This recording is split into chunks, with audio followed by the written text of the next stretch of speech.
Sino bang nagsabi na ang solar panels dapat nasa bubong lang? Tignan mo tong ginawa ng China.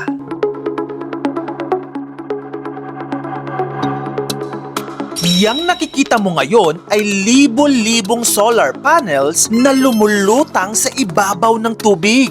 They call this the floating city of solar panels. At hindi ito maliit na experiment lang ha. Sa sobrang laki nito, kitang-kita na raw ito mula sa space. At kapag nakita mo to ng personal, mapapaisip ka talaga. Teka, bakit parang nasa year 2050 na ang China? Well, sa sobrang dami kasi ng tao sa China, yung lupain nila doon ay naging sobrang mahal at importante. Kaya instead na gamitin ang farmland sa pagtatayo ng solar panels, naisip nila, bakit hindi na lang sa tubig maglagay ng solar panels? At doon ipinanganak ang tinatawag na floating solar farms. Ganito lang kasimple yung concept nila. Maglalagay sila ng floating platform sa ibabaw ng lawa o reservoir. Tapos tatambakan nila ng solar panels ito. And then boom, may power plant na sila na lumulutang. Ang isa dito ay ang Dezhou Dingzhuang Floating Solar Farm na kayang gumawa ng 320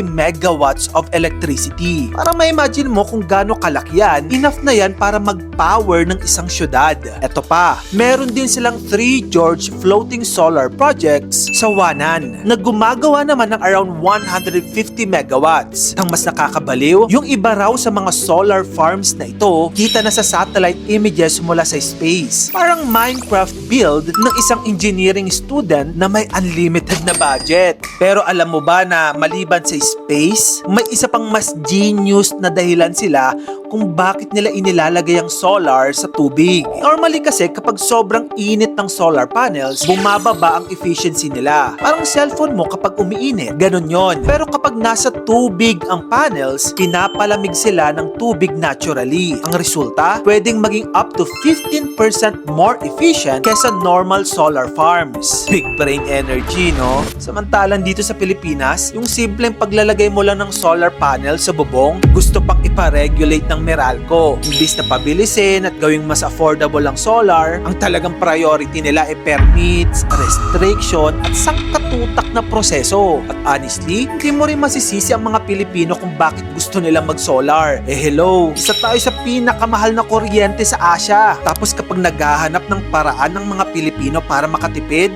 lalo pa tayong pinapahirapan. Kaya minsan mapapaisip ka talaga habang ang ibang bansa, iniisip paano gawing mas accessible ang renewable energy, tayo naman iniisip pa paano haharangin ang paglalagay ng solar sa bubungan natin. At baka ito talagang malaking problema sa Pilipinas. Hindi kulang sa matatalinong tao. Kulang tayo sa sistemang gustong pabilisin ang progreso. Kung gusto mo pa na magito pang awareness contents, dito lang yun sa channel ko kaya follow ka na. Mag-subscribe ka na rin sa aking YouTube channel. Yun lang, maraming salamat sa panonood mga kamagkano.